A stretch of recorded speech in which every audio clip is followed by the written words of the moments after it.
I'd like to take you on a tour of my new Taz3 Comp, a bike I purchased from Bikes Direct in early January. I did a home assembly that took about 2 hours. I've ridden the bike about 15 times, approximately 200 miles on local trails. First of all, I absolutely love this bike. It's been a great purchase. It was well built. The components work really well. It fits me perfectly, and above all, it's really well suited to the local trails. So I'm going to take you through the features of the bike and then walk you through the assembly process. Let's start off with the cockpit. The handlebars have the 9 degrees rise. They're very comfortable. The dropper post lever is budget, but it works great. VP component lock-on grips are held on with a small Allen screw. The headset has spacers above and below the stem, so you can fiddle with bar height. The stem is a 90mm, which some people would say is a little bit long, but I'll tell you, this is a cross-country bike. I tried a 45mm stem for about a month, and I ran with a 60mm stem for about 3 weeks, and I'll tell you what, I went back to the 90mm. It's the perfect size for the bike. It just works really, really well. Let's talk head tube angle. This bike has a 68-degree head tube angle. I own other bikes that have 66 and 65-degree head tube angle. 68 degrees is perfect for this bike. It's perfect for a cross-country type of riding conditions, and it's just perfect for the overall geometry. So don't worry about it and don't mess with it. The Manitou Machete front fork has 120mm of travel. It's a 15 by 110 boost system, and it works pretty well. The fork comes with a quick toggle that essentially allows you to lock it out. One note, the bike does not come with a shock pump. Let's take a tour of the frame. The welds all appear to be really well done. The cables are internally routed. There are no grommets where the cables go through the frame, so be careful when you're cleaning and hosing off the bike. There are mounting screws on the bottom of the down tube. I'm not sure if this is for a water bottle or if it's for a bash guard. The crankset is a SRAM SX Eagle Boost 148 with a power spline bottom bracket. 175mm cranks and 30 teeth up front. This is a 1x12, so 12 gears in the back ranging from 11 to 50 teeth. We have some nice beefy wells where the dropout connects, so this part of the bike's going to hold up nicely. A 12mm by 148mm rear axle, contrasted by a 15 110 on the front. It does have a lockout, so it's really pretty convenient. 180mm rotors, front and back, and Shimano MT201 disc brakes. The saddle is a WTB. It's comfortable, and I added the little bag under the seat. The dropper post is a KS E10 100mm. It works great. Very reliable. Goes up and down just like it's supposed to. It's great. So I live in Florida. The trails here for the most part are super twisty, very rooty, and oftentimes are quite sandy. In the sand, the 3-inch tires are just absolutely fantastic. Okay, we've been through the bike features. Let's take a look at the assembly process, and you'll see where the fun really began. So we'll start the unveiling right now. These are 3-inch tires, so they're a little bit bigger than your average tire. Looks terrific. Take a look at the front tire. A little bit of mush, but that's fine. Everything looks good. And now we'll take a look at the frame itself. And I would say that everything looks so far so good. It was a smaller box, and it contains the bicycle owner's manual, some inexpensive pedals that I will not be using, reflectors, all the documentation for the components that come with the bicycle. So here's the dropper seat post that comes standard with the bike. It's a 100 mil dropper post, and everything else seems to be in great shape. This is my $37 stand that my kids bought me for Christmas. This stand is unbelievable. For 37 bucks, I can't get over how great it is. So I'm just gonna tighten up these screws a little bit and not get too worried about getting them too tight. I just want to hold it in place.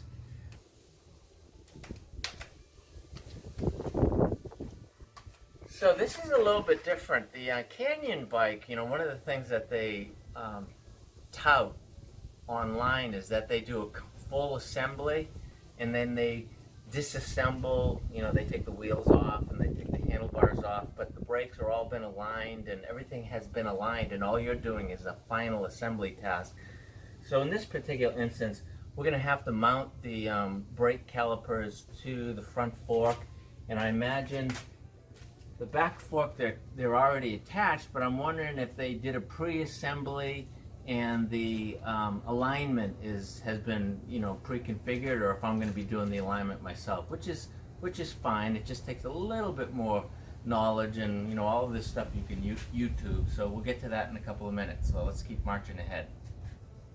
Actually, the brake lines are okay. You know what I think it is? I think the dropper post cable is super long. We'll attach the derailleur to the dropout and see how we make out.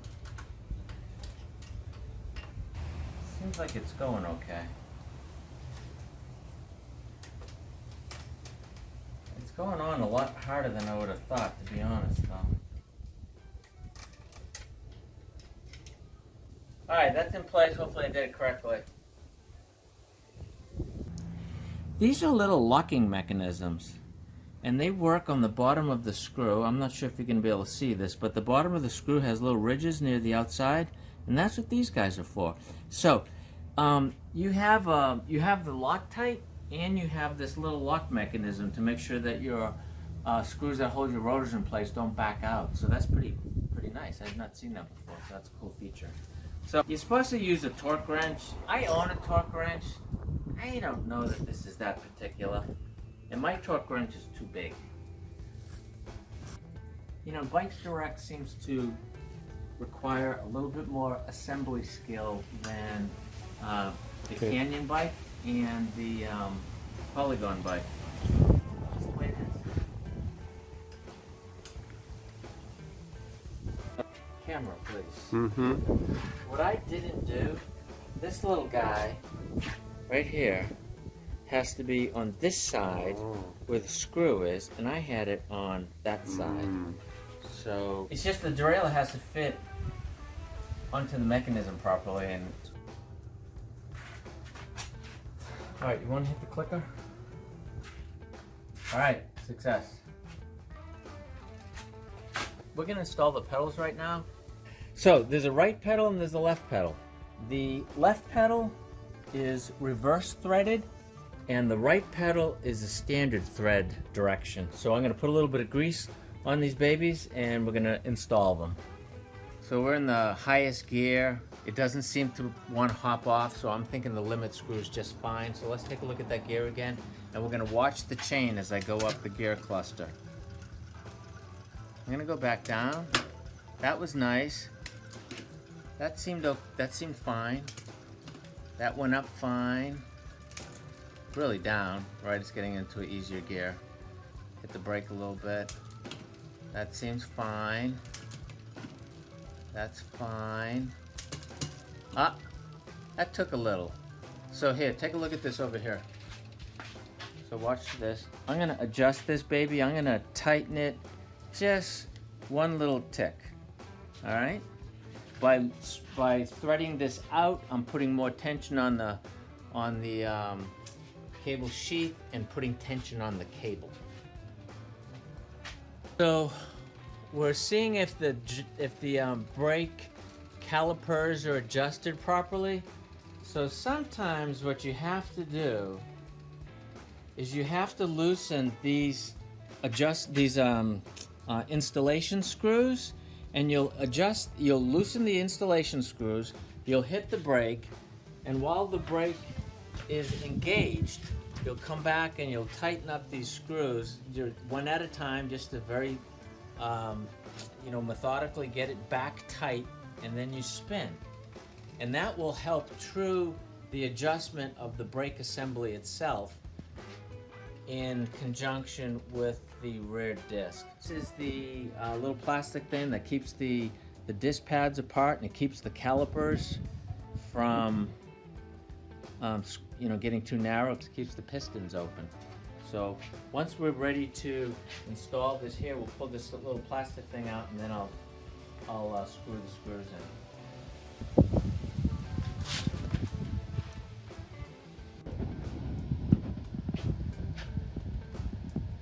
What are you doing now? Just the. I'm just putting this little cable tie in place.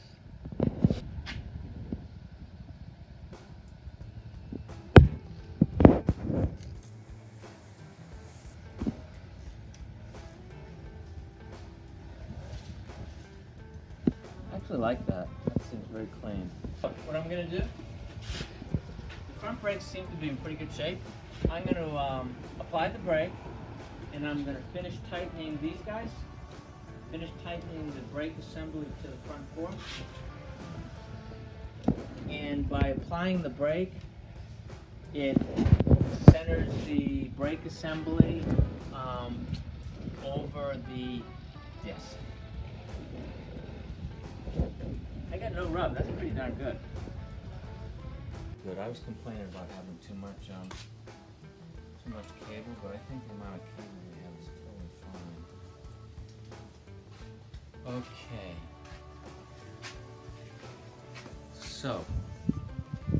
Okay. So we've got the little cable lock mechanism that works with the seat.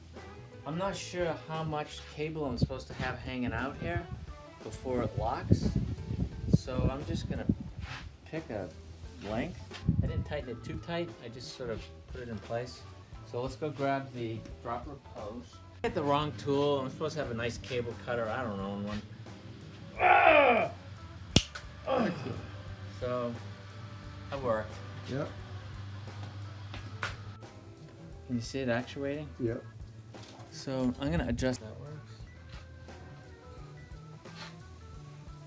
Yeah, I think that's pretty good. Okay, so that goes in here like so. All right, now we're gonna put some installation grease on the seat post. So you put it all around. So I'll have to adjust the seat once I figure out where I want it. So I don't want it to be super down. So that's about where I like them to be.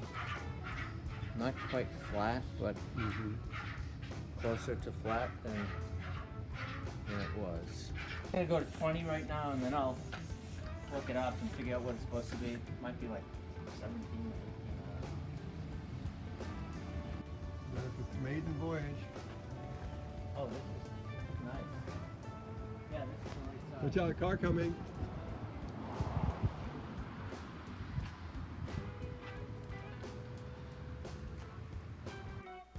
Okay, so like I said, I've ridden the bike probably 15 or so times. I put about 200 miles on it. The bike's been really, really good. So very happy with the purchase. I hope you found this video helpful and instructive, and have fun out there on the trails.